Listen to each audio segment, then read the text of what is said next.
सोडून तुला ज मातीला तू जाग उधाणू दे आज उरी. उजाडू दे आज साकड हे माग होऊ दे पहाट नवी.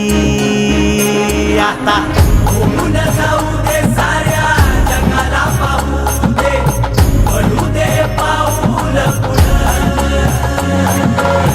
जरी काट पाया खाली सापड्याला येऊ दे पडू दे पाऊल पुढं. मोठी लढाई र लढू मातीसाठी र गड्या मनगटाचं जोर लावून. दाटला जरी अंधार एकजूट होऊ आज दिवा देऊ तेज धावून.